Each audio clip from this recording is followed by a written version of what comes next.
Paalala sa lahat ng mga taga-subaybay sa aming channels. Please report fake Facebook page na nagnanakaw ng mga videos namin na galing sa official YouTube channel namin ng Aswang Diaries, Sitio Pangil, Kwentong Takipsilim, Aswang Confessions at Sitio Bangungot. Reminder, Facebook page ang i-report. Hindi po kami naglalabas ng full content sa Facebook.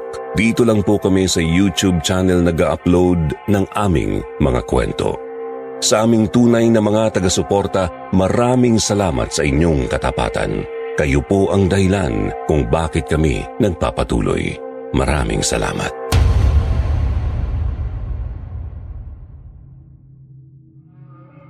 Buntis? Paano mo nasabing buntis ka, Marieta? Hindi pa tayo nagsisiping. Hindi nga tayo nagtatabi sa kama eh. Teban, hindi ko din alam. Kalokohan! Hindi ba sinabi mo pa? Walang mangyayari sa atin hanggat hindi tayo kasal. Hinangaan at nirespeto kita dahil sa desisyon mong yon. Sabi ko, ay may paninindigan yung babaeng to. Yan ang dapat inaalagaan at pinapakasalan. Tapos ganito? Teban, maniwala ka. Hindi ko alam paano nangyari to. Hindi ako nakikipagmaabutihan sa iba. Ikakasal na tayo dapat. Bakit ko gagawin sa'yo to? Maniwala ka sa akin. Maniwala? Marieta, ang laki ng tiyan mo oh. Paano ako maniniwala sa sinasabi mo? Kung may nabubuo sa sinapupunan mo na hindi sa akin. Para ba kita paniniwalaan? Kung binasag mo na yung tiwala at respeto ko sa'yo. Teban, sandali. Teban, hindi ako nagtaksil. Pangako. Ang masakit dito, kahit nagdadalang tao ka sa ibang lalaki, mahal pa rin kita, Marieta. Mahal na mahal kita. Pero dinurog mo ang puso ko. Huwag mo akong iwan. Teban!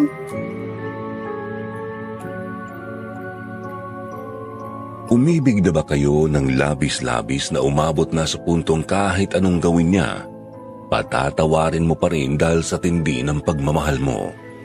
Baka sabihin niyo katangahan ng magpatawad. Kalukuhan ang maniwala kahit nasa harap niyo na ang ebidensya ng pagtataksil.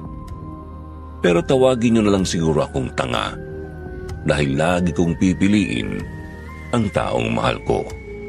Ako nga pala si Teban, isang hamak na magsasaka na gagawin ng lahat para sa kanyang inibig na tindera. Samahan niyo ako ngayong araw sa pagbabalik taraw ko sa masalimuot at nakakatakot na pangyayari sa aming buhay nang binasbas ng isang aswang ang aming kasal.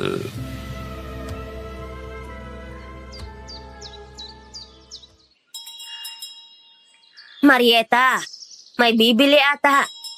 Pakiasikaso mo nga muna. Si Fidel, mukhang kailangan ko na namang sugurin eh. Lola, pupunta ka na naman dyan sa gilid na tindahan natin para lang makipag-away? Ano na naman bang nangyayari? Huwag na po kayong pumatol. Alam mo naman ang sinasabi nila tungkol sa kanya. Abay, wala akong pakialam kung chinichismis na aswang siya. Ako'y pikang-pika na apo. Papatulan ko na talaga yon. Si Lola talaga basagulera. Ay, sorry po. Pinaghintay ba kita? Pasensya na ha. Anong kailangan mo? Okay lang, miss.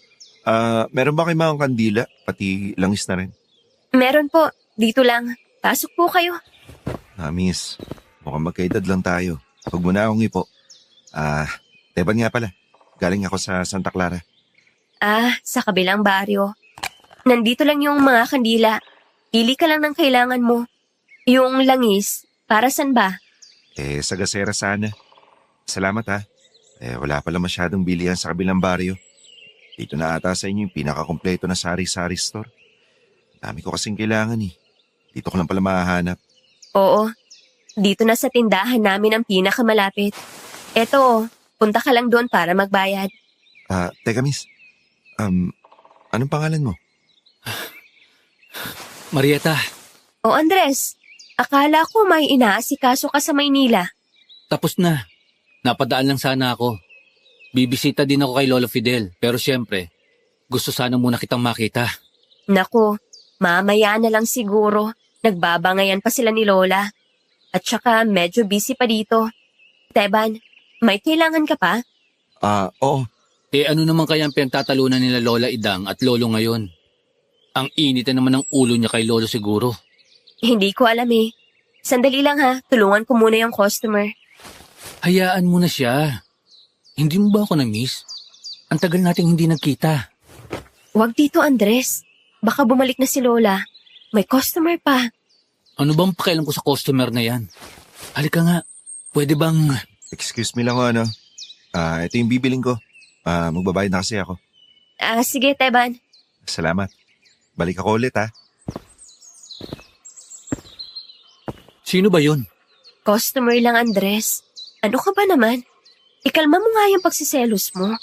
Kung makatingin ka, ayan ka na naman. Tinatakot mo mga customer namin dito sa tindahan eh. Kaya inis na inis sa'yo si Lola eh. Customer? Pero alam mo agad yung pangalan? At bakit ang lagkit ng tingin niya sa'yo?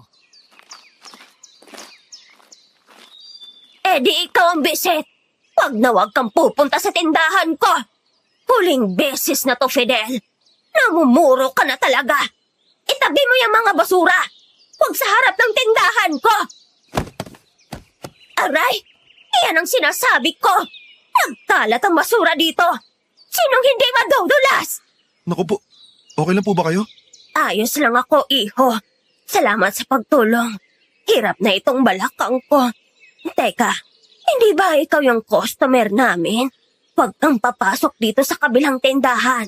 Wala ka ring maayos na mabibili dyan. Tindahan namang kukulam yan. Akala ko po ang chismis aswang. Yun din. Bago ka lang ba dito? Hindi kita namumukaan. Ako po si Teban.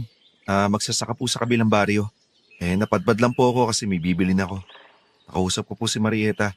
Kayo na po pala yung pinakamalapit na tindahan sa amin.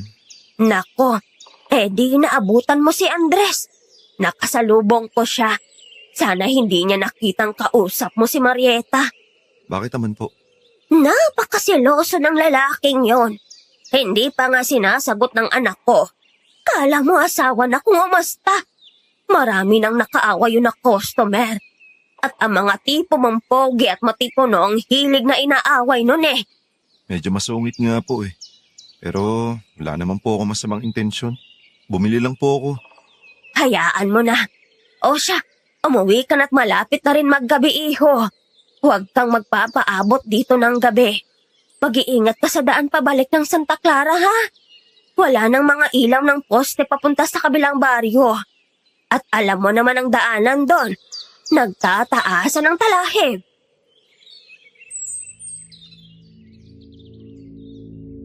Mabuti na lang at talagang sinapuso ko ang babala ng matanda dahil takip silim na nga nang marating ko ang hangganan ng baryo.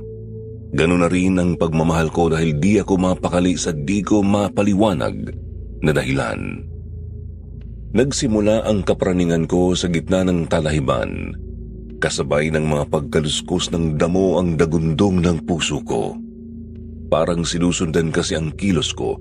Kung saan panig ang daan ko, ganun din ang mga paghawi sa damo.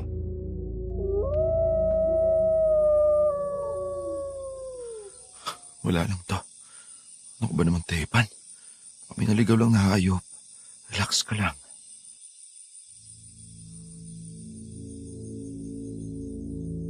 Nilabas ko ang aking balisong kasi iba ang sinasabi ng isip ko at ng mga balahibo kong mga nakatayo.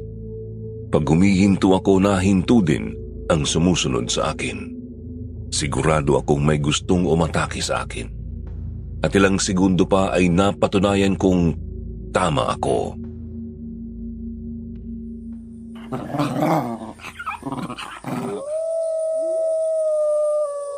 Diyos ko! Alis! Huwag mo ako sundan!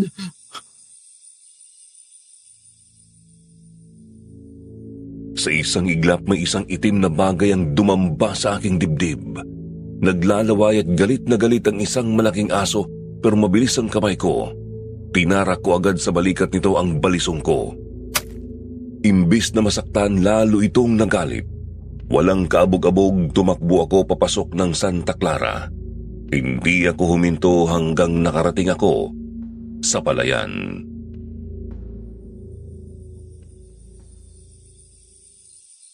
Teban, Iho, anong nangyari sa'yo? Ba't ganyan ang itsura mo? Ay, Diyos ko, dugo ba yan? Manggabo, may umatake sa akin ng malaking aso sa talahiban. Sus Mariosep, nasaktan ka ba? Nakagat ka? Hindi naman po. Nasaksak ko yung aso ng dala kong balisong. Dugo po yata niya yan. Ay, ilang beses ko nang nirereklamo yung talahiban sa pagitan ng mga baryo eh. Sinasabi ko na nga ba, may maaaksidente dun eh. Marami po bang mga mababangis na aso dito? Eh, wala naman.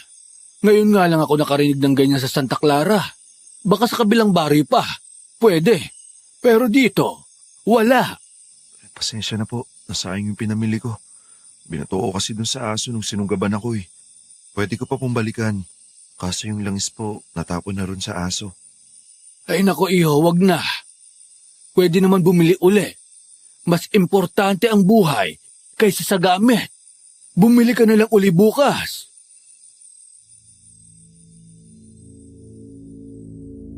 Sa kabila ng nangyari sa akin, napangiti ako. Di ko na kailangan pang humanap ng dahilan para bumalik sa tindahan at sa magandang tindera. Di ko itatanggi, Sir Jupiter. Talagang nahumaling ako kay Marieta at kaya medyo lutang ako sa pag-uwi dahil nag-iisip ako ng mga dahilan para bumalik sa tindahan. Kaya naman matapos ang trabaho kinabukasan, nagpaalam na ako agad kay Mang Gabo na bibili sa tindahan ni Marieta. Sa kasawiang palad, hindi kaaya-aya ang dinatnan ko.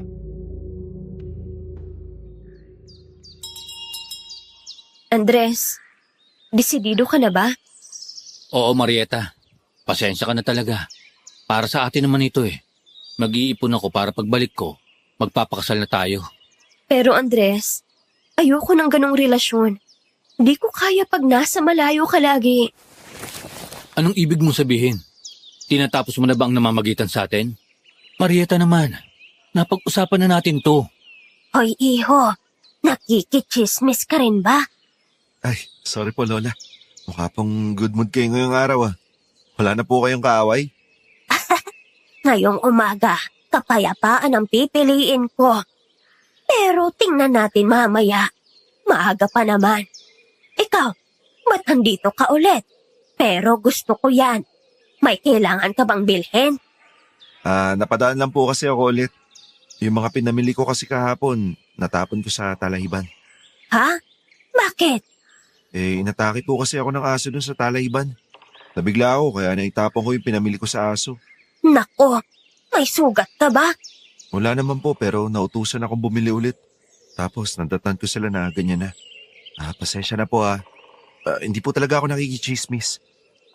Huwag kang mahiya. Ako rin nakikinig eh.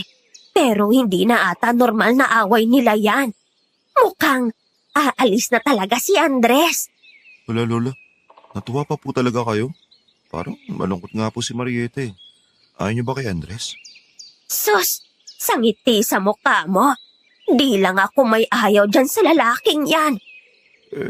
Hindi naman po masyado. Nayabangan lang kasi ako talaga kahapon sa kanya. Medyo bastos kasi. Di dapat ganun yung tono niya sa babae, katulad ng pagkausap niya kay Marieta kahapon. Tama ka, iho. Ayoko talaga sa ugali ng manliligaw na yan ni Marieta. At sa totoo lang, napakagwapo nga.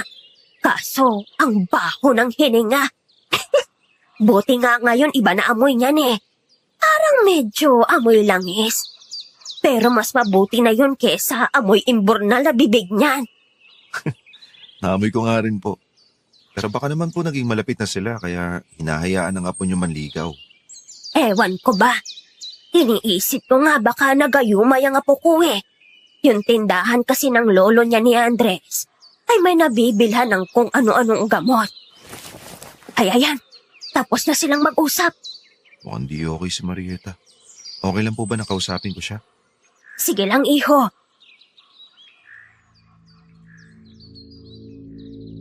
Baon ang permiso ni Lola, nilapitan ko si Marieta. Sa gantong paraan, lumipas ang mga sumunod na araw. Sinubukan kong pangitiin ang dalaga hanggang sa unti-unti nang nawala ang lungkot sa mukha niya.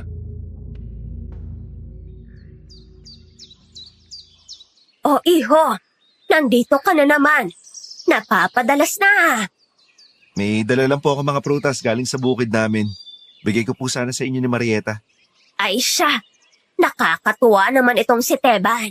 Hindi ba, Marieta? Hindi katulad ng mga manliligaw mo. Siya pa lang ang nakakaalala sa akin ng ganito. Hala, Lola. Hindi po nanliligaw si Teban sa akin. Totoo ba yun, iho? Marieta, okay ka lang ba? Pwede ba kitang ligawan? Okay na yan. Wala naman na si Andres, hindi ba? Nasa Maynila na yon. Kinakausap ka pa ba? Binisita ka na ba ulit? Nakalimutan ka na ata. Mukha nga po. Niwala nga pong pasabi. Hindi rin naman ako umaasa sa isang yun dahil napapako naman lagi ang mga pangako niya. Eh di, pwede naman ligaw itong manok ko. Teban, narinig mo yon? Totoo ba, Marieta? Payag ka na? Oo, Teban. Payag na ako.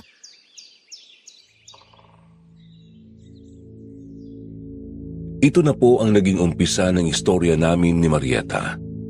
Lumipas ang buwan at sinagot na nga niya ako. Hindi rin naman nagtagal mula noon nang naging sigurado na ako na siya na nga ang gusto kong makasama buong buhay. Tinanggap niya ang alok kong magpakasal. Hindi na bumalik si Andres at nakalimutan na rin namin siya, Sir Jupiter. Kaya ng isang araw na naabutan namin si Lola Idang na may kasagutan sa labas ng tindahan, nabigla kami dahil sa galit ni Mang Fidel.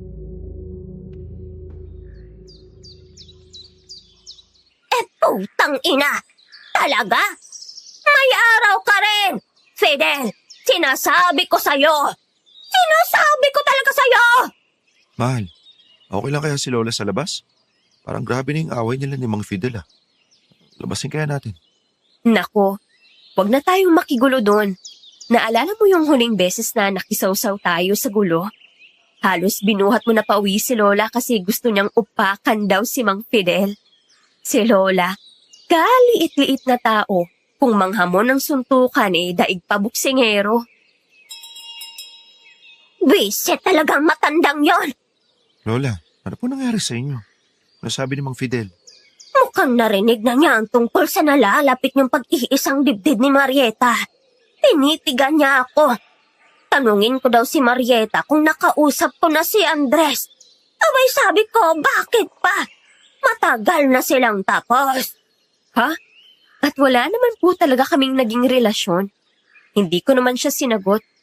Nagkamabutihan kami, oo. Pero hanggang doon lang yun. Siya naman din mismo ang hindi na bumalik dito. Iniisip ata ni Andres na may babalikan pa siya dito.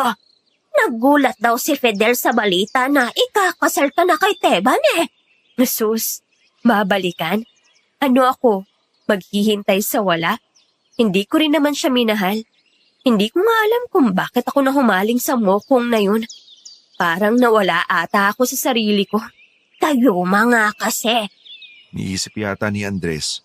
Parang ang bagay na iniwan tapos maghihintay sa pagbabalik niya. Hindi ako payag niyo no. Nakita ko yung halaga mo nung unang araw pa lang. Hindi na ako para magpaudlot pa ng kinabukasan natin. Hindi ko naman sinasabing mayaman ako. Hamak na magsasaka lang naman ako. Pero sinasabi ko sa'yo, magsisikap ako para sa atin at hindi kita paghihintayin. Lagi ako nasa tabi mo lang. Ayan, yan tayo eh. Kulang na lang palakpakan ko itong manok ko. Sinasabi ko sa'yo, Marieta. Ito talaga ang tamang piliin. Opo, Lola. Kaya nga pakakasalan na. Mahal, mauna na nga pala ako ha. Tatapusin ko pa yung paglilinis sa bukid kung gusto natin makaabot sa kasal. Mabuti na lang at tag-araw ngayon. Maganda ang panahon. At mabuti na lang pumayag si Mang Gabo na gamitin ang bukid niya para sa kasal niya. Napakabuti ng amo mo, Teban. Sige, mahal. Mag-ingat ka, ha? Baka dumaan ako mamaya doon pagkatapos dito para makatulong naman ako. Anong oras? Susunduin na kita para hindi ka naglalakad mag-isa sa talahiban. Hindi na, mahal. Ako nang bahala. Marami pa tayong gagawin.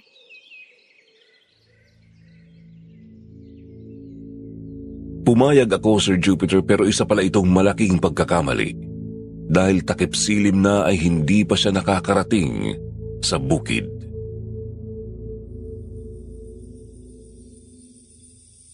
Teban, iho. Ano ba't hindi ka mapakali dyan?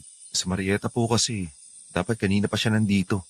Pinagbabawal po kasi ni Lola Idang na gabihin siya sa daan. Pwede ko po bang iwanan muna kayo? Susunduin ko lang po siya. Sige lang, iho. Ako nang bahala. Sige na, pero mag-iingat ka rin. Teka. Ayun na yata siya. May paparating. Marieta? Marieta? Ano nangyari sa'yo? Diyos ko, paano ka? Sa talahiban, may malaking aso, Teban. Hinabol ako. Nakagat ka ba? Ayos ka lang ba? Nanginginig ka. Maupo ka muna. Hindi ako nakagat pero dinambahan niya ako. Teban, akala ko katapusan ko na. Kala ko kakagatin ako sa leeg. Pero parang inamoy lang ako ng aso. Ha? Paano nangyari yun? Akala ko galit ang aso kaya kay nabol. Hindi ko din alam. Parang dinilaan pa nga ako. Nakakadiri. Alam mo, may nangyaring ganyan din sa akin nung unang araw na nakilala kita. Diyan din sa Talayban. Di kaya parehas yung sinasabi nating aso?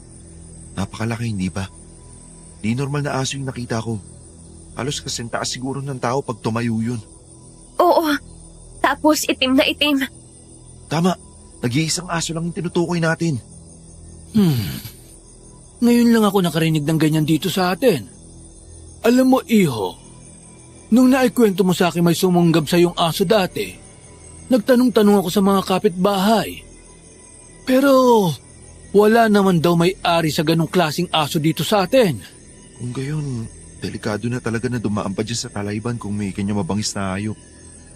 Mahal, napag-usapan na rin naman natin na hindi ka muna magtitinda sa inyo ngayong linggo ng kasal. Baka pwede, huwag ka munang dadaan doon. Dito ka na lang muna. Manggabo, ayos lang po ba? Ay oo naman. Alam niyo namang nag-iisa lang ako dito sa buhay. Gusto ko pag may tao dito. At parang anak na rin naman ang turing ko sa inyong dalawa. Maraming salamat po talaga sa inyo. Dapat, sasabihin ko ito sa araw ng kasal ninyo. Pero, mabuting ngayon na. Dahil dito na mamamalagi ang magiging misis mo. Yung kubo dyan sa labas. Bodega natin, hindi ba? Kung aayusin nyo, maaaring doon na kayo tumira.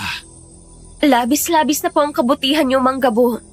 Hindi na namin alam kung paano babayaran ang lahat. Gusto ko lang din namang ibalik ang sipag at tiyaga ni Teban.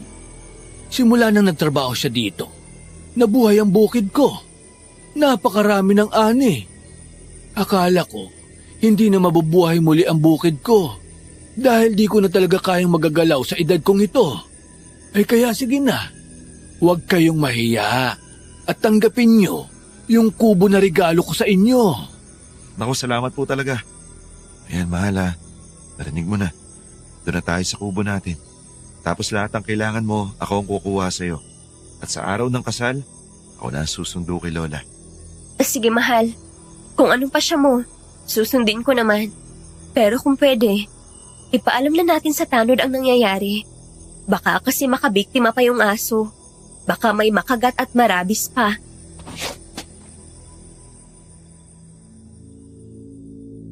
Maaga kaming nakatulog sa kwarto ko sa bahay ni Mang Gabo ng gabing yun dahil na rin sa pagod. Magkasintahan nga kami ni Marieta pero kahit minsan na hindi ako tumabi sa kanya sa pagtulog. Naglalatag pa rin ako sa sahig dahil gusto niyang mapanatili ang kanyang pagkadalaga hanggang sa kami ay ikasal. Mabuti na rin dahil sa gabing iyon, nagising ako dahil sa mga pag-ungol sa labas ng bintana. Kinuha ko agad ang aking balisong at inabangan ito.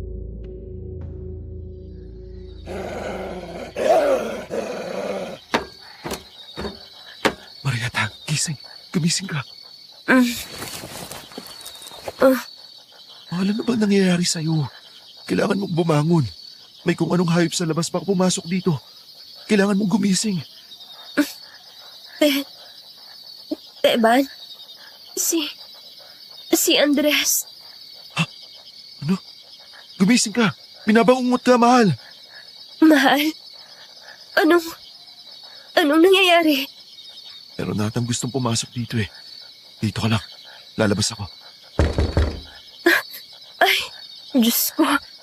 Teban, iho, samahan mo ako sa labas.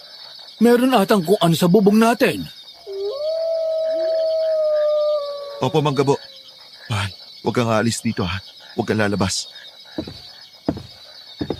Hindi nyo rin po pala. Kanina po nasa bintana yata namin eh. Aswang po ba yun, Manggabo? Bakit sa bubong eh? Di po ba't may alam kayo sa ganyan? Oo, dati kong albularyo. Maaaring aswang nga. Kaya mag-iingat tayo. Ako na po ang titingin sa bubong, Manggabo. May dala naman po akong karet. May nakita ka ba, Teban? Wala po eh. Kung ano man yung umakyat kanina, wala na po rito. Teban! Manggabo! Dito po! Ano yun, mahal? Bakit nasa labas ka? Tingnan nyo! Baho! Ang mga manok. May pumatay sa mga manok ko. Lintik. May nakapasok nga talaga. Baka mabangis na hayop. O aswang. Sandali. Ayun o. May anino sa kakawihan. Teban! Teka lang! Huwag mong habulin! Hindi pwede. Baka saktan pa niya mga alaga natin dito.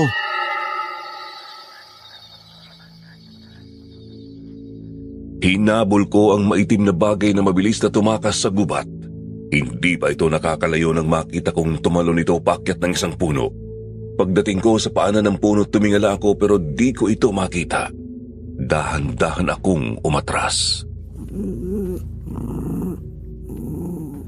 Inangat ko ang karit sa pinagmumulan ng tunog, pero sa isang iglap lamang may mabigat na bagay ang humampas sa aking tagiliran. Humapdi ang tenga ko nang tumama ito sa malaking bato.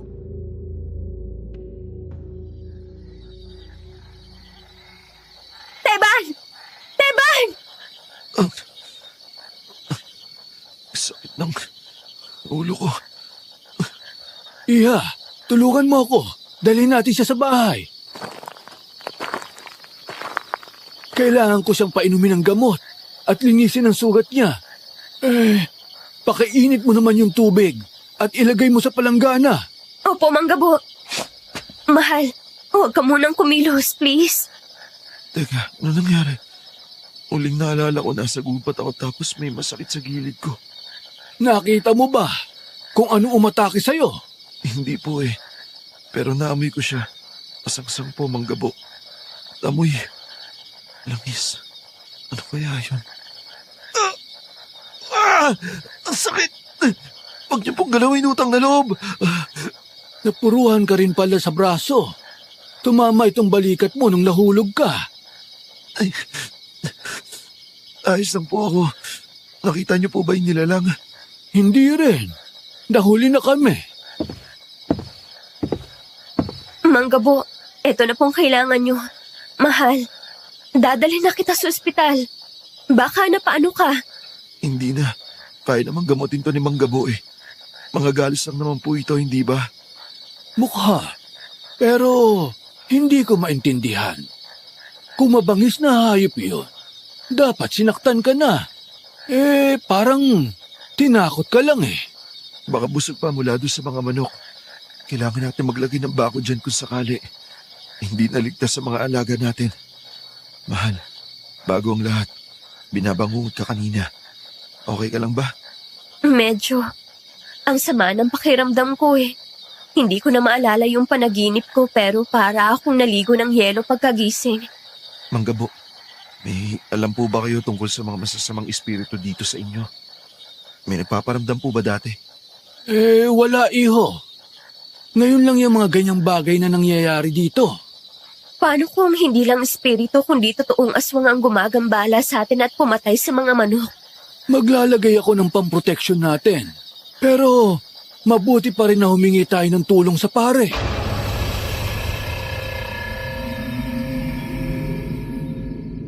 Pinabasbas namin ang buong lugar, Sir Jupiter. Akala namin ay magiging okay na lang ang lahat pero hindi namin alam. Nagsisimulang pala ang kalbaryo namin. May mga kung ano-anong kababalaghan ng mga nangyari bago dumating ang araw ng kasal. Gayunpaman, tinuloy pa rin namin ang pag-iisang dibdib. Okay na sana ang lahat at magsisimula na ang seremonya nang dumating si Mang Fidel.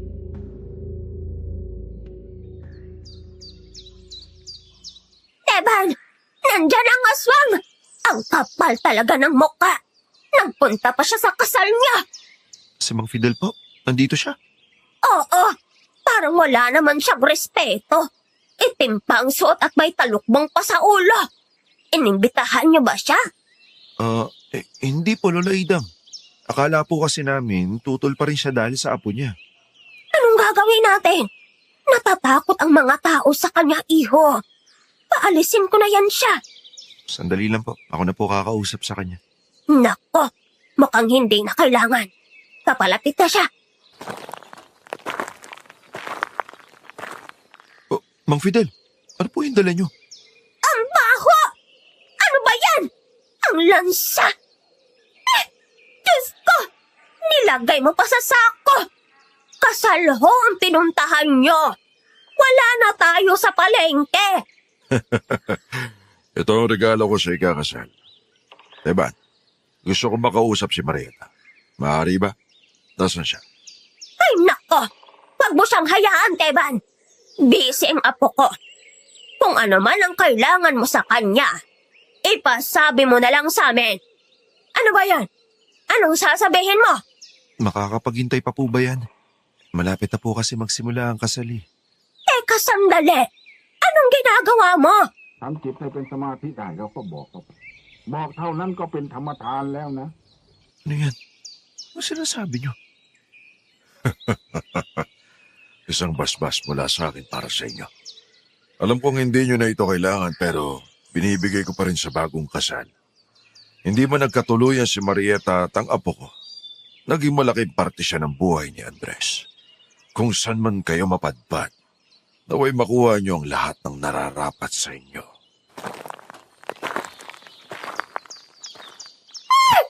Yung laman ng sako! Teban, tingnan mo ang laman! Patay na manok at malagkit na likido! Baliw talaga yung matandang yan! Malamang aswang talaga siya! Teka, kalma lang po kayo, Lola. Malapit na po magsimula ang seremonya.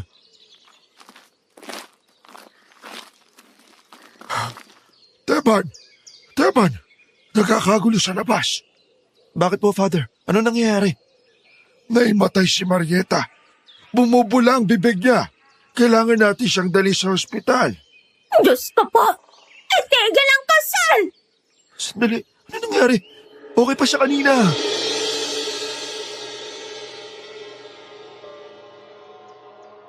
Nang makitang walang malay at hindi na magising, nagdesisyon ako agad.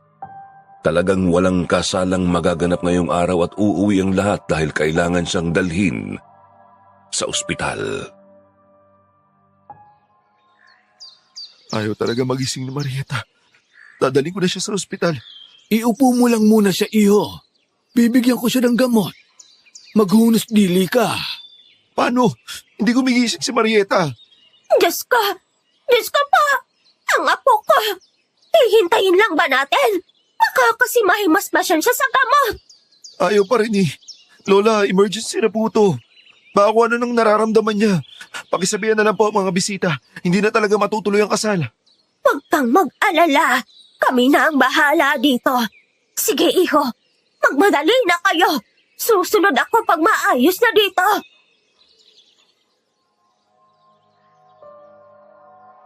Dumiretso kami sa ospital.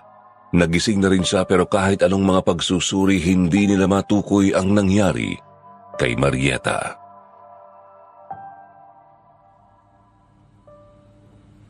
Mahal, pasensya ka na talaga. Nasira ko ang araw ng kasal natin. Kasalanan ko ang lahat ng to. Huwag mong sisihin ang sarili mo. Di mo naman ginusto ang nangyari. Wala ka ba talagang naaalala sa nangyari sa'yo? Pero nasayang ang lahat dahil sa akin.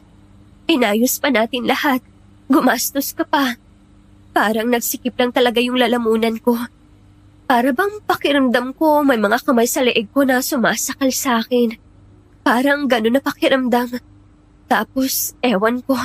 Bigla na lang nagdilim yung paningin ko. Sorry talaga. Baka pwede pa natin ituloy. Nasaan si Father Pilo? Mahal, huwag mo nang isipin yun. Ang importante yung okay ka na. Ha? Pero paano na yung mga bisita? Shh, pahinga ka na. Kinausap na sila ni Lola. Huwag ka na mag-isip ng kahit na ano, ha? Kung yung kasal yung inaalala mo, pwede naman natin ituloy yun sa ibang araw. Kung gusto mo, kahit saan pa, pakakasalan kita. Kahit kailan, pag-iipunan ko ulit yan. Yung pera naman, pwedeng trabahuin ulit. Pero yung kalusugan mo, hindi. Kaya kapag ready ka na, doon tayo bumalik sa plano natin. Pero kailangan mo muna magpagaling. Ikaw talaga, mahal. Alam na alam mo ang dapat mong sabihin para pakalmahin ako. Pero salamat sa pangunawa mo, ha? At sorry talaga. Binasag ko lahat ng mga plano natin. Sana pala sinampal nyo na lang ako doon para magising ako. Binuhusan ng tubig. Baka gusto mong ako ang sapalin ng lola mo, mahal. Oh, ayun na siya, oh. Ikaw talaga, mukhang pinag-alala mo kaming lahat ng gusto. Apo, gising ka na. Kamusta ka na? Medyo okay na po. Nahihilo na lang. Hindi kaya buntis ka? Ganyan-ganyan ako nung pinagbubuntis ko ang nanay mo. Hindi po, Lola. Wala pa po kasing Hindi pa po kami. ang ibig niyang sabihin. Hindi mo pa sinusuko ang bataan? Mabuti naman. Maprinsipyo ka talagang bata ka. Mabuti yan. Hindi ko masasabi na parehas tayo noon. Kasi yung lolo mo, sadyang maharot. Ay, Diyos ko po. Parang lalo ako mahihilo sa kwento mong yan, Lola. Tama na po. Eto naman, loko lang. Pinapangiti lang kita. Pinag-alala mo kami eh. Okay ka na ba talaga? Wala silang nakitang problema? Wala po, Lola.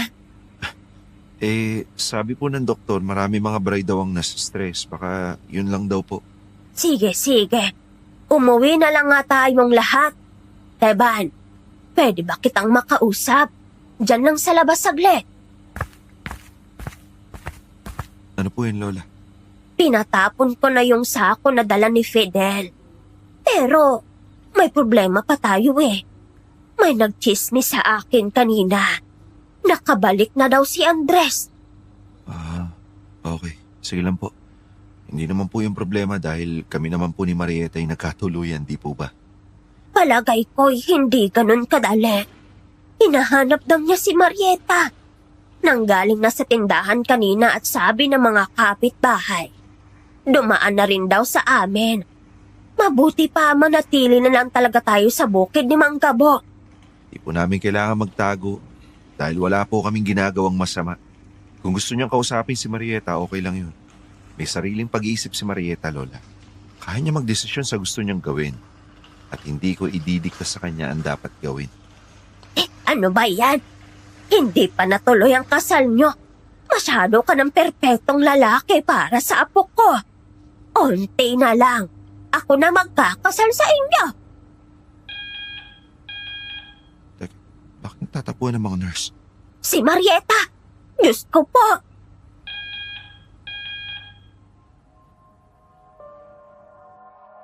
Dinatnan naming nangingisay si Marieta. Rumolyo ang mga mata niya at nahimatay na naman. May pinatawag silang doktor na nagsabing kailangan kaming lumabas muna dahil nagpapanik na kami ni Lola.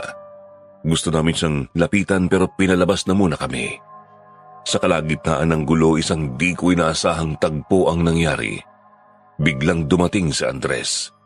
Nakapormang pang-opisina ang lalaki at may dalang bulaklak. Nakangiti siya at dumiretso sa pintuan ni Marieta.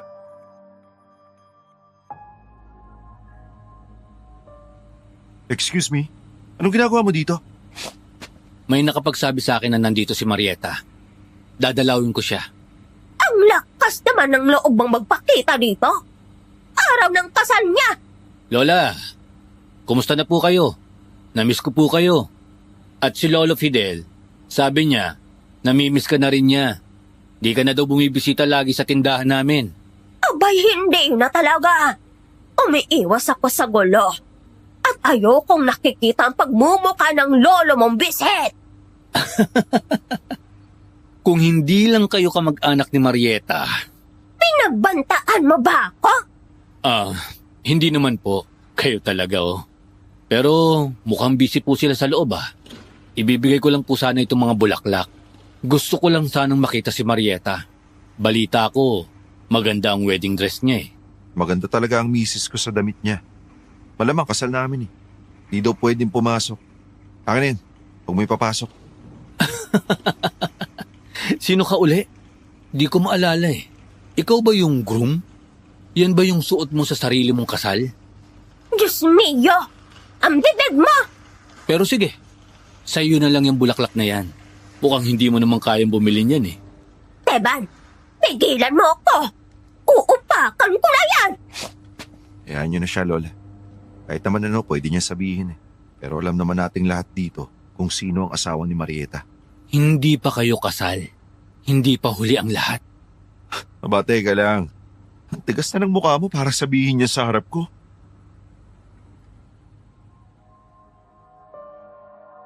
Gusto ko na talaga siyang pisikalin sa puntong yon pero pinigilan ako ng mga nurse.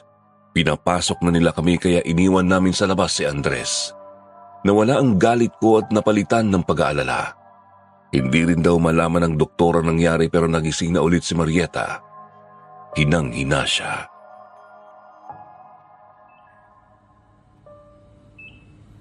Mahal, bumili ka ng bulaklak para sa akin. Ang ganda. Ay, hindi. Gumawa ka niyan.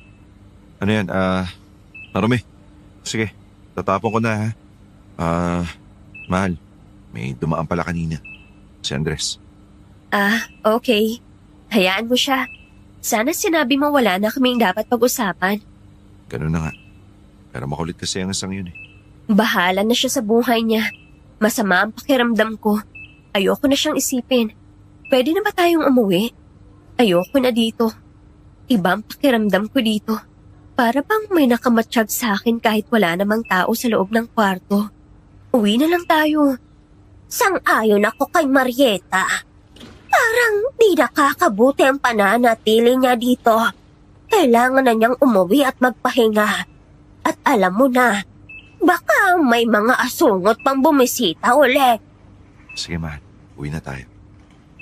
Lola, okay pa rin ba sa inyo na sumama sa amin? Oo naman. Kailangan nating pagtuunan ng pansin si Marieta ngayon. At hindi makakatulong si Andres. Baka kulitin lang tayo sa bahay namin o sa tindahan. Kung nasa bukid tayo, hindi niya tayo magagambala.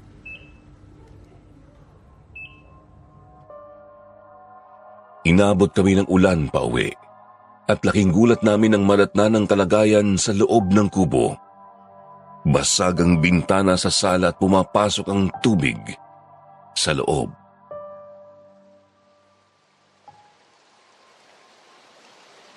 Ay, Diyos ko po! May patay na ibon pang nakapasok! Baba naman. Ganap yata siya ng masisilungan. Silong? Pero bakit niya sisirain ang bintana?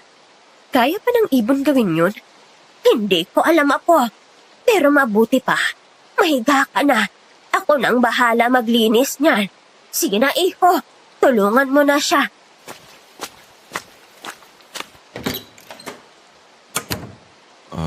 Kunin ko na rin ang mga gamit sa labas, Lola, ha? Ako na bubuhat.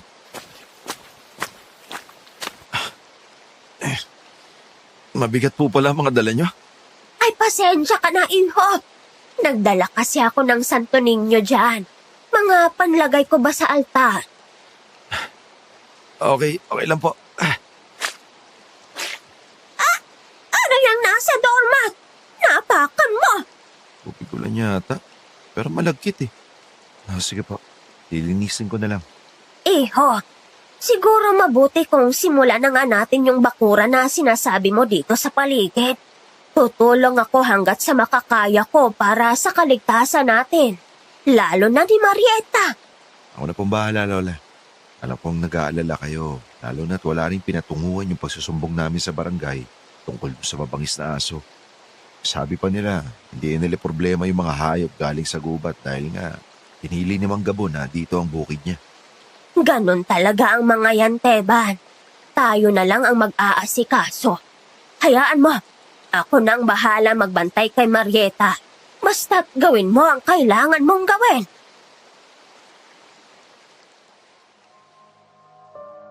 Napakalaking tulong ni Lola lalo na't masama pa rin ang pakiramdam ni Marieta at kinagabihan nga ay pati ako hindi na mapakali. Sumasakit ang lalamunan ko at umiinit ang mga mata.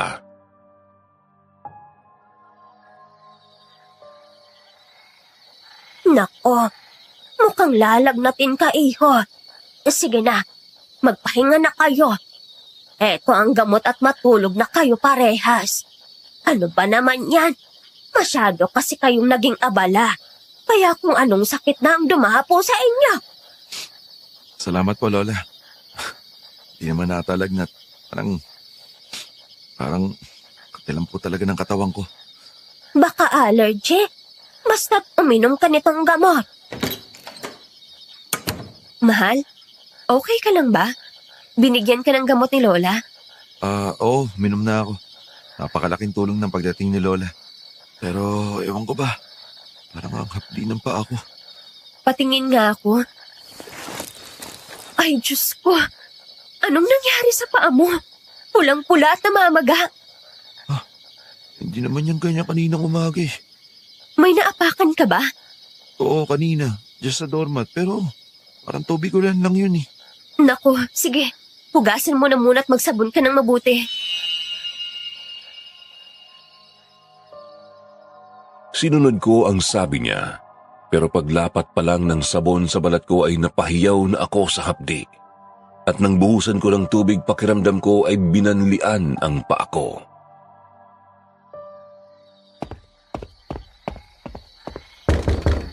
Anong nangyari? Nadulas ka ba dyan, Teban? Mahal, nasaktan ka ba?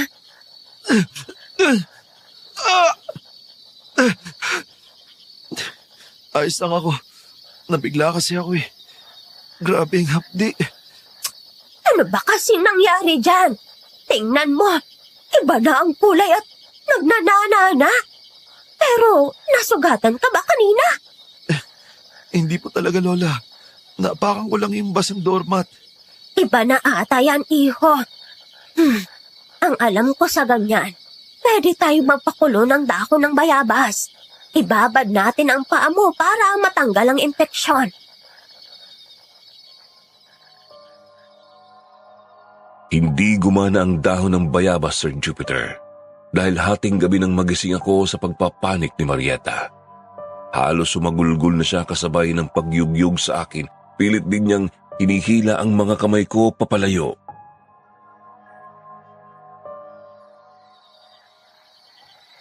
Teban! Teban! Gumising ka! Ano bang ginagawa mo? Itigil mo yan! Tantanan mo ang paa mo! Anong? Marieta, ang paa ko! Anong nangyayari sa inyong dalawa dyan? Bakit kayo nagsisigawan? Lola, si Teban po. Tulungan niyo po siya, please. Ayaw niyang tumigil sa pagkamot sa paa niya. Nagdurugo na po. Yung laman na po niyang kinakamot niya. Diyos ko po, panay dugo na ang kumot mo. Iho, bitiwan mo na ang paa mo. Lola, hindi ko mapigilan ang sarili ko. Napakakate. Aray! Lola! Ang sakit! Bakit niyo po siya sinampal? Nenig yung pangako eh. Ay, di nagising ka. Nakalimutan mo yung pangangati ng paa mo. Patingin nga ako niyan. Diyos ko, mahabaging Diyos Ama. Totoo nga, inakamot mo na yung mismong laman ng paa mo. Hindi ba masakit? Oo, pero mas ramdam ko yung pangangati. Pagkasampal na ng puko ulit, baka kasi makati na naman eh. Hindi. Marieta, kumuha ka ng tali. Kahit anong pwedeng ipanggapos sa kamay niya. Padali! Pupuntahan ko si Mang Gabo. Ihingi ako ng tulong. Mahal, higpitan mo ng mabuti. Hindi ko matiis ang pangangati eh. Diyos mio. Teban, Huwag mo na lang tingnan. Bakit? Bakit? Sabi mo sa akin ano itsura? Bakit sobrang apdi? Umaakyat ang pamumula. Mahal, hindi ko alam ang nangyayari. Pero may berdeng likido ang lumalabas sa balat mo. Ah! Ah!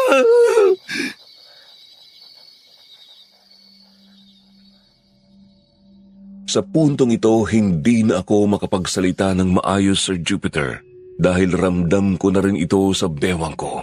Para bang pinapakuluan ang balat ko mula paa, binti, hita at ngayon ay pati na sa aking ari. Sinubukan kong magpumiglas pero pinigilan ako ni Marieta.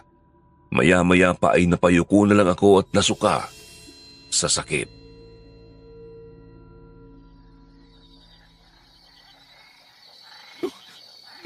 Yung lamang ko, pinapakuluan.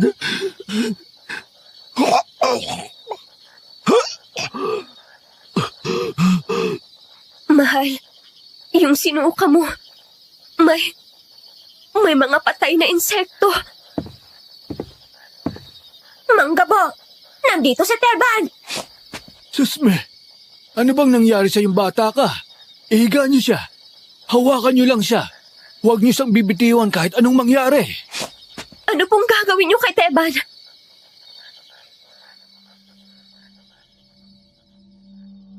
Hindi na nagsalita ang matandang albularyo dahil may nginunguya na siya. Inangat niya ang t-shirt ko at binura ang sapal sa aking tiyan. Dahil dito nanigas ang buong katawan ko lalo na sa aking dibdib pababa ng tiyan.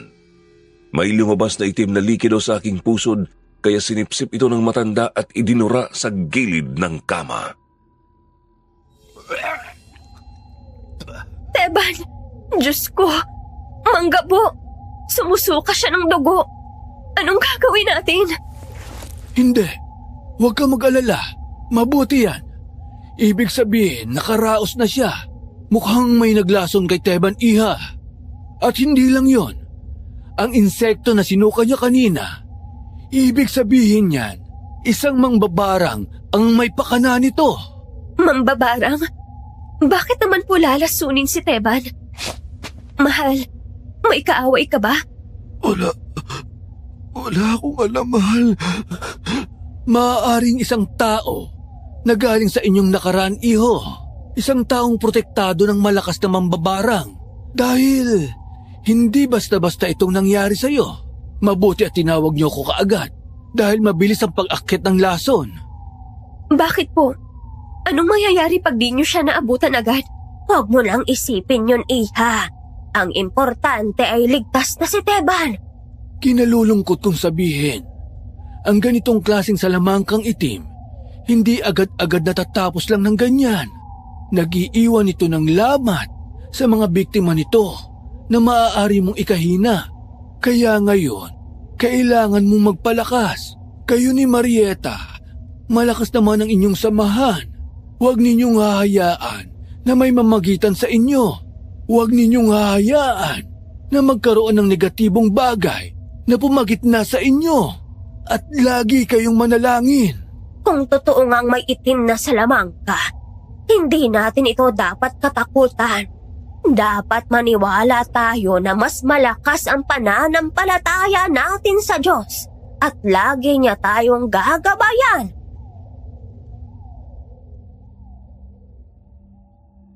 Madaling sabihin, mahirap itong gawin. Hindi ba, Sir Jupiter? Kasi tama si Manggabo. Yung akala namin tapos na ang problema pero hindi pala namin alam may dilubyo palang paparating sa amin. Binigyan lang kami ng isang buong araw na maging okay at masaya kami. Nag-umpisa ang kalbaryo ni Marieta. Kinabukasan.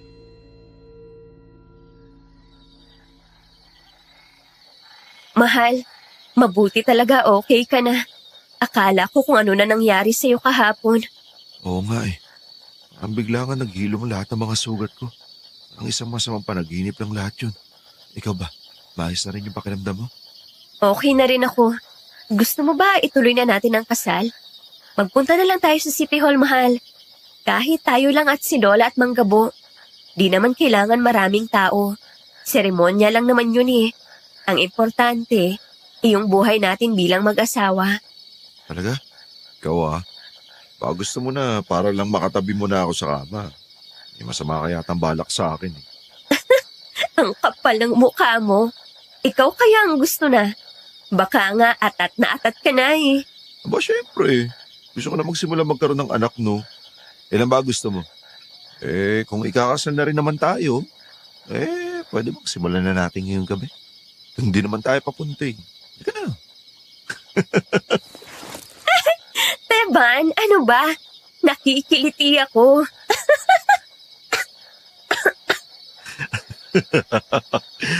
Loko lang Bakit ka nauubo dyan? Baka sabihin mo, hindi na ako tumutupad sa usapan. Wala munang tabi sa kama hanggat hindi pa tayo kasal. Alam ko naman yun. Ewan ko sa'yo. Kukuha nga ako ng tubig. Gusto mo ba?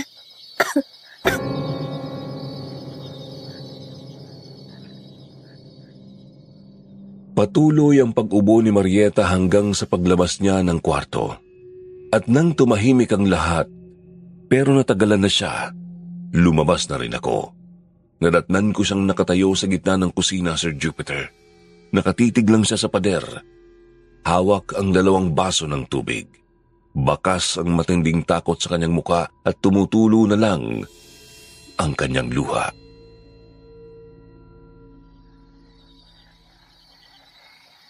Mahal, at umiyak. Teban, nakikita mo ba yun? Nakalin, Wala ka talagang nakikita?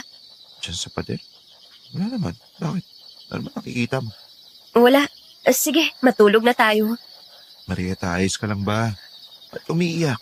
Magsabi ka kung ano bumabagabag sa'yo. Bumalik na tayo sa kwarto, Teban. Tara na, dali.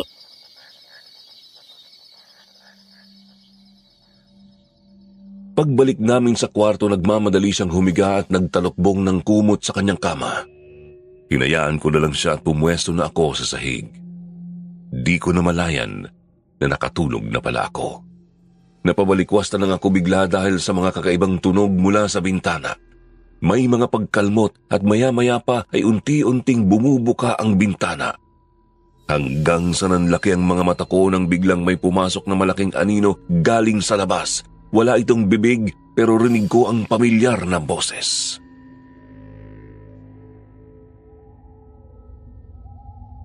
Sa wakas, mapapasa akin ka na. Hindi. Magugustuhan mo rin ito. Andres,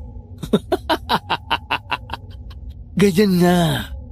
Tanggapin mo. Sinubukan kong kumilos pero naninigas ang katawan ko. Nakita kong dumapo ang malaking itim na bagay sa taas ni Marieta at dito na ako napasigaw. Wag! Marieta! Diyos ko, akala ko totoo yun. Panaginip lang pala. Walang ibang tao dito. Sandali. Marieta? Ayos ka lang ba? Uy, mahal. Andres, tama na. Hindi pwede. Mahal. Andres, huwag dyan. Aba, Andres ang bukang bibig. Kaya ako binabangungot kasi kanina ka pa Andres ng Andres dyan. Kanina ko pa naririnig. Lintik ka. Andres! Uy, gising. Bayan, kung makaungol ka dyan tungkol sa ex mo. Nakakaasar Marieta, gumising ka na nga. Nakakabuhisit Teban, ikaw ba yan? Oo, sino pa ba? Yung ex mo ba yung inaasahan mo dito sa kama? Pero, Narinig ko na inuungol mo pangalan niya. Ano ba yung laman ng mga panaginip mo Nadadamay pa ako sa pinagsasabi mo dyan Pangalawang beses na tong naririnig ko yung pangalan niya sa'yo pag tulog ka. Ano to? Namimiss pa siya ganun? Teban, Paliwanag ka muna, Marieta. Di kita maintindihan. Sabi mo wala ka ng pakialam dun. Pero parang hindi naman. Napanaginipan mo ba siya? Gusto mo bang siya yung kasiping mo, ganun? teka Teban. Hindi ganun. O ano? Sabi ka. Paliwanag mo na maintindihan ko para hindi ako mainis. Sino ba namang hindi mabubwisit sa ganyan? Magsabi ka lang kung gusto mo siyang balikan. Huwag kang magalit. Hindi ko alam ang gagawin. Hoy, sandali lang naman. Saan ka pupunta? Pag-usapan natin to, Marieta.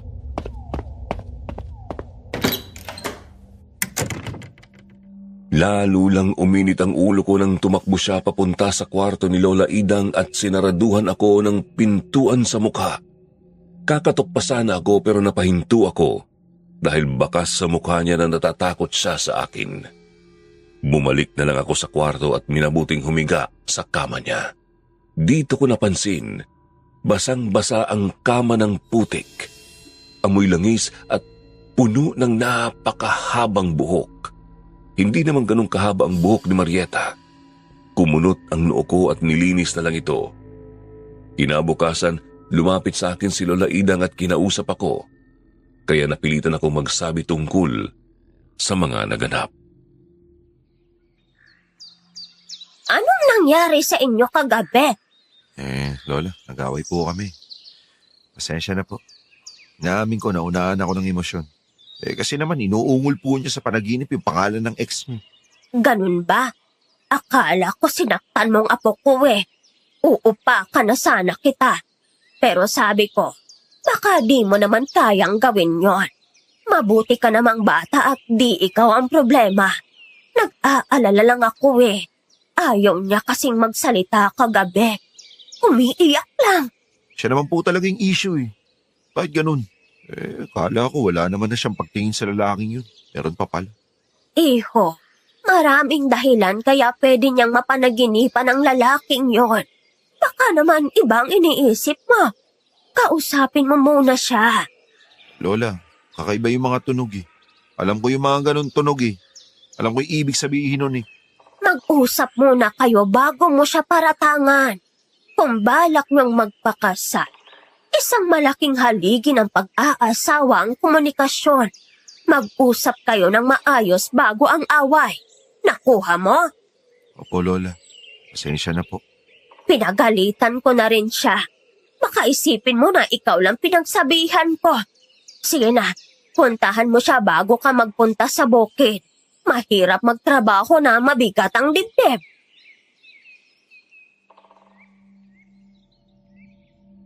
Kahit ganito ang plano ko, nahirapan pa rin akong makipag-usap kay Marieta dahil siya mismo ay umiiwas sa akin. Hindi siya makaharap sa akin ni hindi nga ako matingnan ng diretso sa mga mata. Nakayuko lang siya.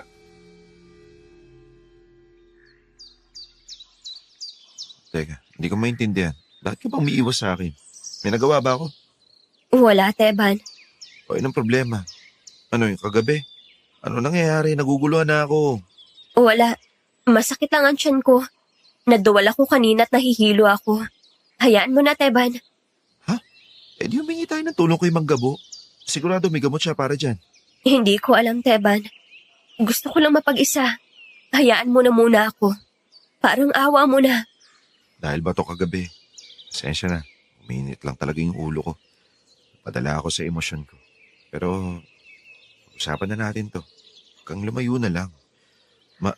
Please, Teban. Huwag mo na muna akong hawakan. Parang awa mo na. Huwag na muna. Mamaya na lang ha. Mag-usap tayo mamaya. Sorry din pero hindi talaga okay ang pakiramdam ko. Sige, magtatrabaho na muna ako. Pero mag-usap tayo mamaya. Sabi naman Gabo, huwag natin hayaan na may mamagitan sa atin na negatibong emosyon, di ba? Kaya iusin natin to. Oo, sige mamaya.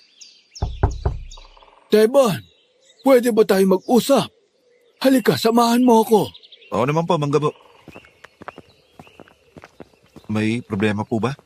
Dinala kita dito dahil nakikita mo itong bakod natin. Hindi sapat ito. Sige po. Taasan pa natin. Hindi. Hindi yun ang ibig kong sabihin. May masamang balita ako sa'yo. Ano po yun, Manggabo? Okay lang po ba kayo? Ayos lang ako. Pero si Father Pilo, hindi ba siya ang pare nung kasal ninyo?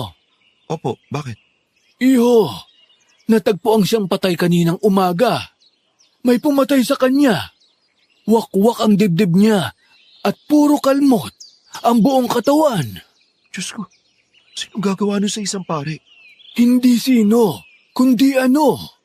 Ang tingin ko, hindi normal na mabangis na hayop ang umatake sa inyo ni Marieta sa Talayban, iho. Palagay ko, aswang yon.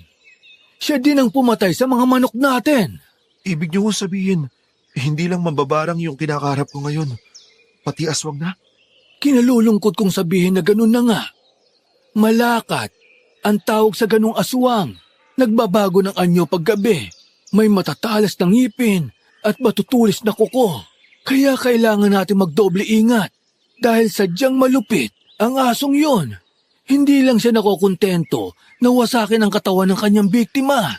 Ginagamitan niya ito ng kanyang mahabang buhok. Asong may mahabang buhok? Ngayon lang po ako nakarinig ng ganun. Oo, ginagamit niya ang buhok para pumasok sa ilong at bibig ng tao. At doon nalalagutan ng hininga ang kanyang biktima. Para bang gustong-gusto niyang pahirapan ang mga napipili niyang patayin bago ito pagpistahan. Diyos ko, at yun ang umaligi dito sa atin. Oo, nakausap ko na nga ang mga kabaryo natin tungkol sa aswang na yan para balaan sila.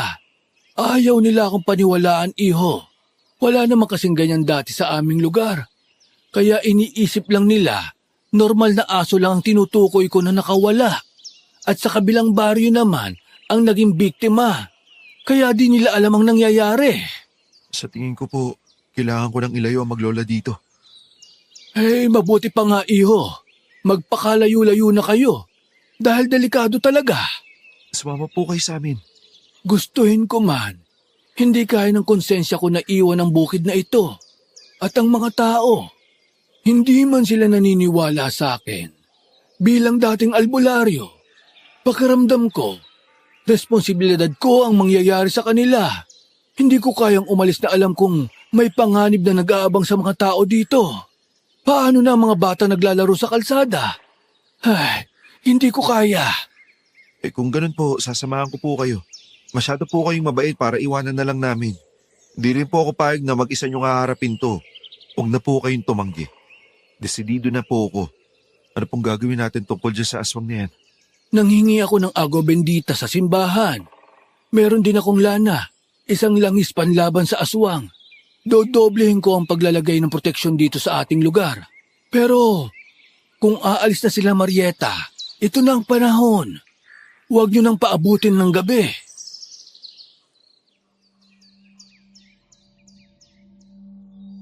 Bumalik ako agad sa kubo para kausapin ang maglola, Sir Jupiter. Pero dito ko na narinig ang isang bagay na kahit kailanman ay di ko inaasahang manggagaling sa bibig ni Lola Idang ngayon.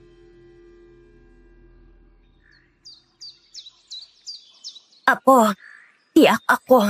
Buntis ka. Pero paano nangyari yun? Baka busog lang po ako o di kaya naman klarong-klaro. Naglilihi ka. Dumuduwal ka. Sabi mo lumagpas ang buwan ng dalaw mo. At higit sa lahat, ang laki na ng tiyan mo. At may naramdaman pa akong kumikilos dyan. Nakita na ba ni Teban yan? Sabi mo wala pang nangyayari sa inyo. Nagsinungaling ka ba sa akin? Okay lang naman yun, iha. Maging masaya tayo dahil isang biyaya ang sanggol. Hindi. Hindi po nagsinungaling si Marieta sa inyo. Sa akin po siya nagsinungaling. Kailan mo balak sabihin sa akin yan, Marieta, ha? Sa tingin mo ba hindi ko mapapansin? Kaya ba napag-usapan natin na ituloy ang kasal natin? Hindi, Teban. Ngayon lang to. Ngayon ko lang talaga napansin na ganito nakalaki ang tiyan ko. O ano yan? Bigla na lang sumulpot? Bangay mo lang di maitago. Ni hindi mo nga maitanggi na buntis ka eh. Lola Idang, yung apo mo, nabuntis ng ibang lalaki. Huwag mong sabihin na kay Andresan, Marieta. Hindi, Teban. Hindi naman kami nagkikita. Walang nangyari sa amin. At walang mangyayari dahil ikaw ang pakakasalan ko. Talaga? Mukhang hinihintay mo lang yata yung pagbabalik niya eh. Binabanggit mo nga siya sa pagtulog mo eh. Hindi pa naman talaga tayo mag-asawa. Kaya siguro kaya mong gawin yan sa akin. Teban, hindi. Bigla na lang kasing nagkaganto. Hindi ko na rin alam ang nangyayari sa akin. May mga kakaiba akong panaginip. Hindi ko na alam ang realidad at ang bangungot. Nakikita mo naman, madalas yan. Baka... Hindi na kita maintindihan. Litong-lito na ako sa pinagsasabi mo.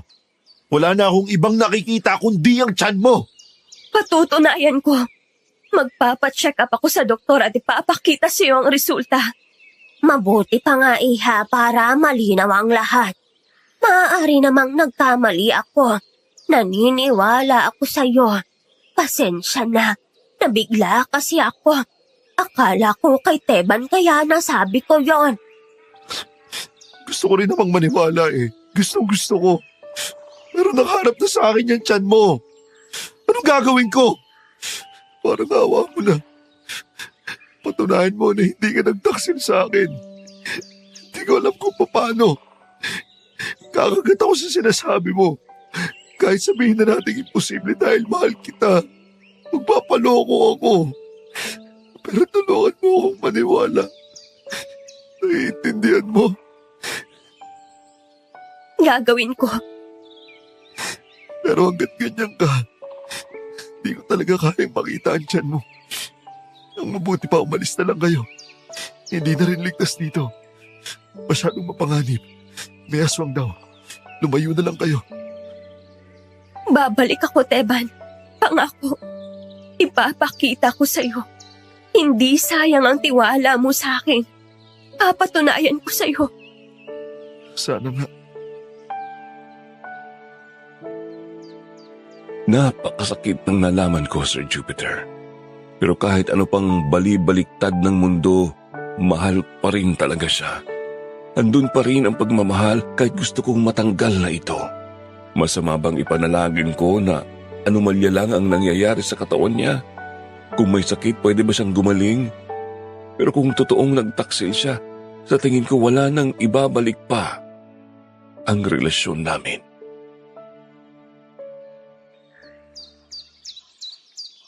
Iho, hindi mo ba sila ihahatid? Nagmamadaling umalis ang maglola. Di na po, Manggabo. Nagkagulo po kami. Marami ako masasakit na salitang nasabi. Ngayon nga po nagsisisi ako pero di ko talaga napigilan yung galit. Sabi po ni Lola Idang, maaaring buntis si Marieta. Naramdaman ko nga. Iba ang kanyang enerhiya. Congrats, Iho. Pati kayo po. Tingin niyo buntis talaga siya? Ganun na nga. Ramdam kong may dinadala siya. Diyos ko, gulong-gulo na ako. Paano hindi ko napansin na buntis siya? Kanina ko lang nakita na ganun kalaki yung tiyan niya. Manggabo, ang sakit po. Pero gusto ko pa rin umaasa sa sinabi niyang patutunayan niya na hindi siya nagtaksil. Hindi ko na po alam yung gagawin ko. Bakit kasi hindi pa nanatili yung Andres na yun sa Maynila? Nagsimula ang lahat ng ito pag-uwi niya. Ha? Sino Andres? Hindi sa'yo ang bata? Yung dating nanliligaw po kay Marieta. Kung ganon, hindi pala galing sa nakaraan mo ang maaaring lumason sa'yo. Ang lalaking yon, sa tingin mo, may kinalaman ba sa lahat ng nangyayari? May matinding galit ba siya sa'yo? Opo, Manggabo. Tama po kayo. Nagumpisa nga po yung pangangatin ng kamay ko sa ospital. Tama. May dala siya mga bulaklak para kay Marieta. Kinuha ko yun. Maaari po bang galing dun yung lason? Pero hindi naman dun lang nagsimula ako mangati. Dahil yung sa naapakan ko dito. Dito sa doormat po. Ha? Anong doormat? Hindi ako naglalagay ng doormat dyan. Meron po eh. Basang-basa nga po pagdating namin tapos amoy langis. Sinasabi ko na nga ba? Yun ang dahilan, Iho. Inapakan mo malamang. Tapos, nangati ka na. Opo, ibig sabihin, nasa langis? Dalawa lang ang tindahan na mabibilhan ng langis na malapit dito. Ang tindahan nila Marieta at ang tindahan ni Mang Fidel. Mang Fidel? Pucha, hindi alam ko na kung sino ang may pakana ng panlalasa sa akin. Apo ni Mang Fidel. Ang ex ni Marieta, Manggabo. Sandali. Saan ka pupunta? Kina Marieta po. Kailangan nilang malaman to.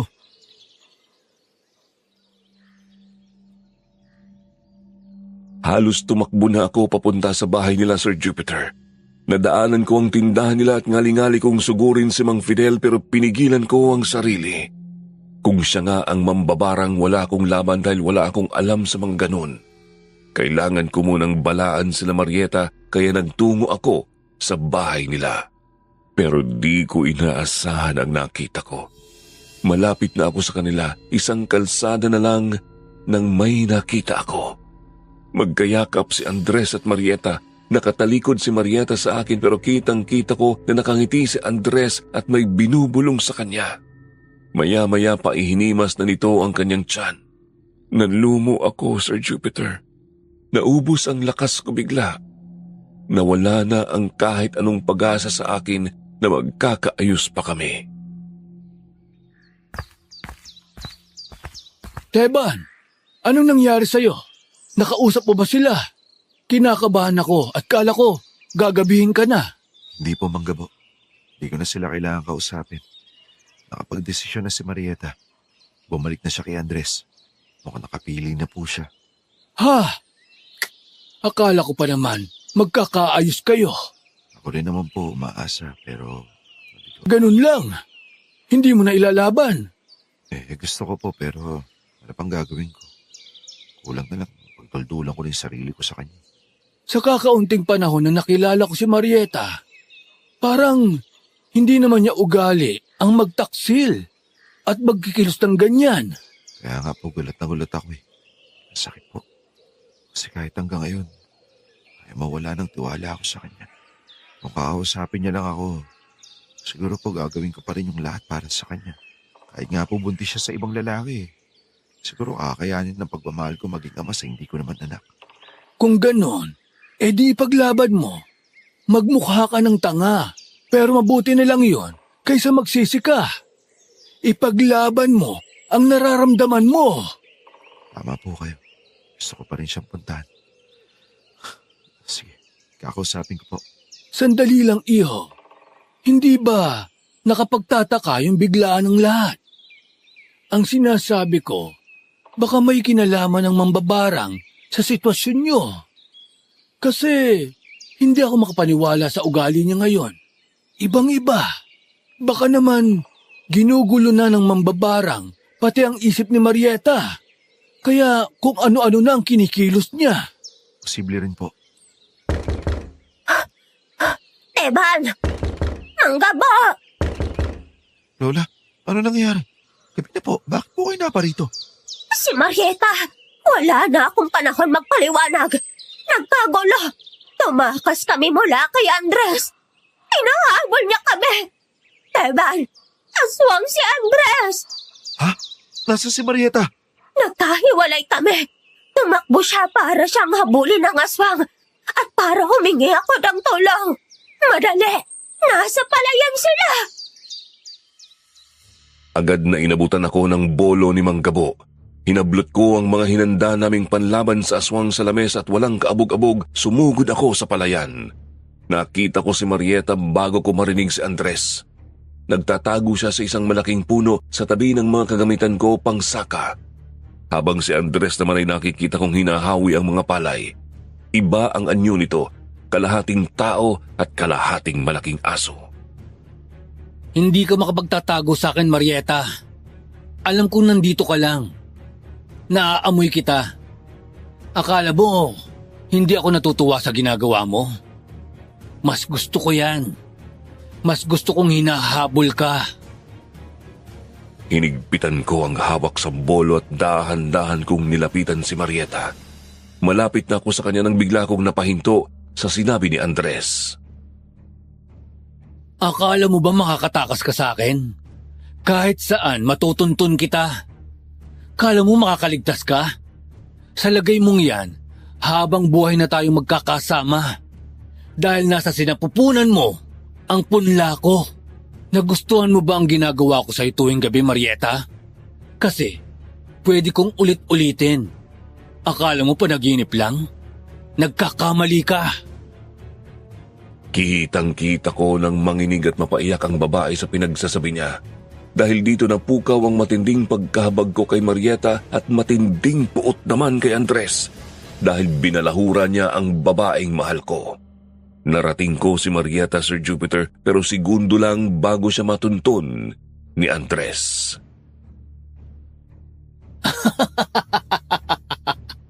Nandito na pala ang lalaking ito. Teban, takbo! Umalis ka na! Anong takbo? Papatayin ko yung hayop na yan! Ang lakas ng loob mo. Wala ka namang kwenta. At ngayon, para sa pinakaabangan ni Lolo Fidel, matagal niya nang inaasam ito. Lolo, nakuha mo na ba si Lola Idang? Oo, napakadali. Apo, ibigay mo na sa akin ang pagkakataon. Atat na akong pahirapan ang isang ito. Gigil na ako sa galit sa matandang ito. Nagugutom na ako. Ang kapal talaga ng mukha mo! Bitiwan mo siya, Mang Fidel! Walang hiya talaga kayong maglolo! Kaya pala una pa lang, ayoko na sa inyo! Mga aswang kayo! At ang babaho niyo pa! Puro ka dada, Marieta. Kung di ka sasama sa akin, ang lola mo ang mapupuruhan. Hindi kita gustong pilitin. Lahat ginawa ko na para ikaw ang mismong lumapit sa akin. Akala ko gagana ang gayuma kanina. Pero ang ligalig mo talaga. Gumana naman, kaya nagawa mo akong hawakan. Pero kahit anong gawin mo, magigising ako dahil labag sa loob ko. Si Teban ang mahal ko. Bakit ba hindi mo matanggap yun? Kahit kailan, siya pa rin ang pipiliin ko. Hindi ko talaga matatanggap. Kaya mamili ka. Lola mo o yung lalaking yan?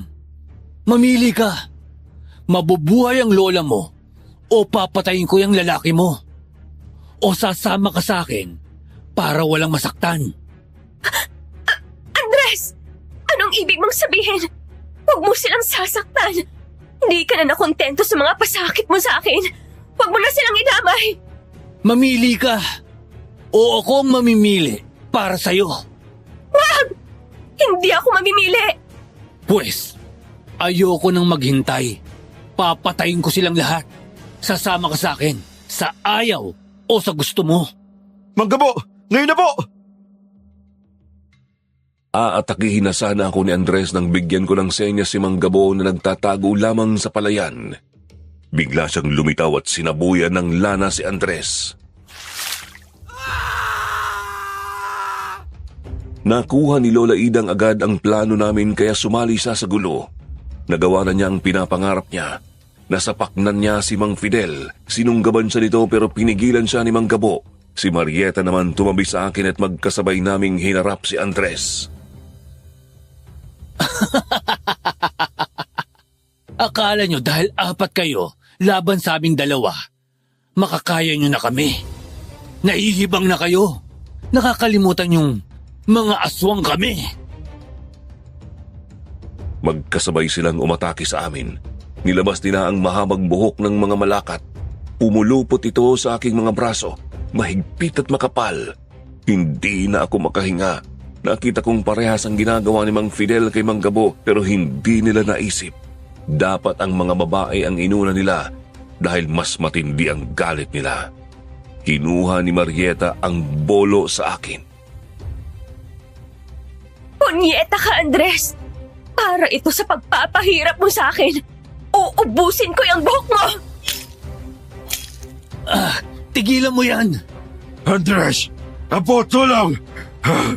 May ginagawa siya na sa akin. Tulungan mo ako! Tanggalin mo matandang ito sa akin! Nagkamali kayo ng tinatalo dahil handa kami sa inyo. Para ito sa lahat ng ginawa mo sa akin at sa pananakit niyo sa apo ko! Sinabuyan din ni Manggabo ng lana si Mang Fidel. Naglabas ng lighter si Lola at sa isang iglap binato niya ito sa aswang. Sinubukan pa niyang umatake pero tinaga siya ng bolo ni Manggabo. Sumaklolo si Andres sa lolo niya pero hinatak ko ang buhok niya. Dahil sa puwersa na paurong siya kaya nagawa ni Marieta na saksakin siya sa dibdib. Marieta, walang iya ka! Binigay ko ang lahat sa'yo! Sino bang nagsabing gawin mo yun? Di nga kita sinagot. Nilapastangan mo ko. Hayop ka talaga. Tinataga pa rin ni Marieta ang walang buhay na katawan ni Andres nang makita ko ang dugo sa kanyang binti. Mahal, tama na. Tama na, Marieta. Nagdudugo ka. Masakit ang tiyan ko. May gumagalaw. Manggabo, si Marieta. Madali, ihiga niyo siya. May gustong lumabas. Iha, umiri ka. Dahil kung hindi, pwersa ang lalabas yan mula sa'yo. Hindi ko na kaya. Mahal, maniwala ka sa akin. Hindi ako nagtaksil. Hindi. Nahimatay na siya. Manggabo, umihilab ang tiyan niya. Lumuhod si Manggabo sa harap ni Marieta at nagsimulang magdasal. May kinuha siyang maliit na kutsilyo at dahan-dahan niya itong ginamit sa tiyan ni Marieta. Kasabay nito may mga itim na likido na lumabas sa kanyang tiyan galing sa sugat na ginawa ni Manggabo. At sa kanyang bibig, iba't ibang insekto ang isinuka niya. Umiiyak na kaming lahat dahil sa paghihirap niya at nang matapos niyang ilabas ang lahat ng mga ito. Pero hindi na siya magising kaya tinakbo namin siya sa ospital.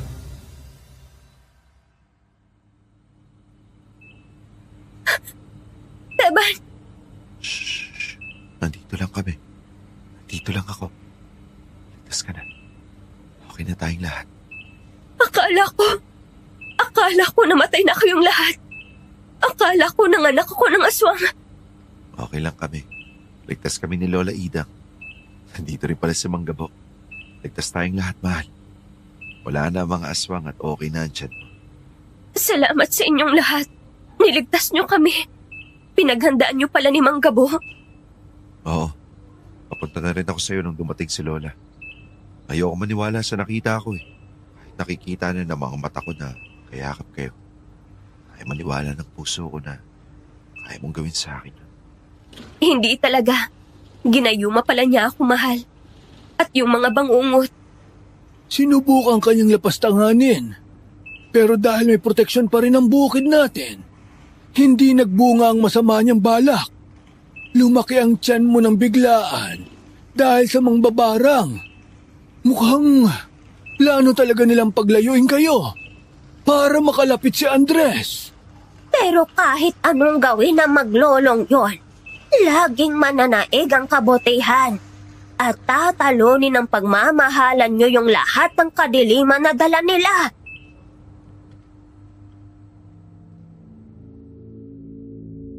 Mabilis naman nakarecover si Marieta. At sa wakas, natuloy na ang kasal matapos ng lahat ng aming pinagdaanan, Sir Jupiter. At isang araw, lumapit sa akin si Marieta. Nakangiti siya at excited. Nasa likod niya si Lola Idang na hindi rin mapigilan ang kanyang saya.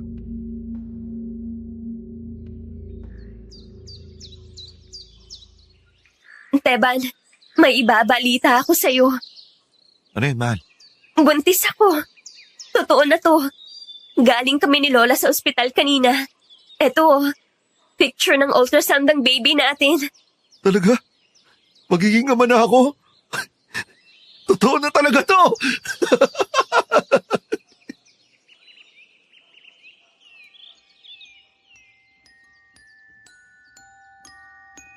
Dahil sa lahat ng kalbaryong pinagdaanan namin, pinakita nito sa amin na matibay ang samahan namin at kayang talunin ng totoong pag-ibig kahit ano pa mang sagabal na maaaring makaharap namin. Mambabarang, aswang o kahit ano pa yan, kung mahal mo ang isang tao, dapat handa kang ipaglaban siya araw-araw. Dito na po nagtatapos ang aking kwento. Maraming salamat po sa inyong pakikinig at magandang araw sa inyong lahat.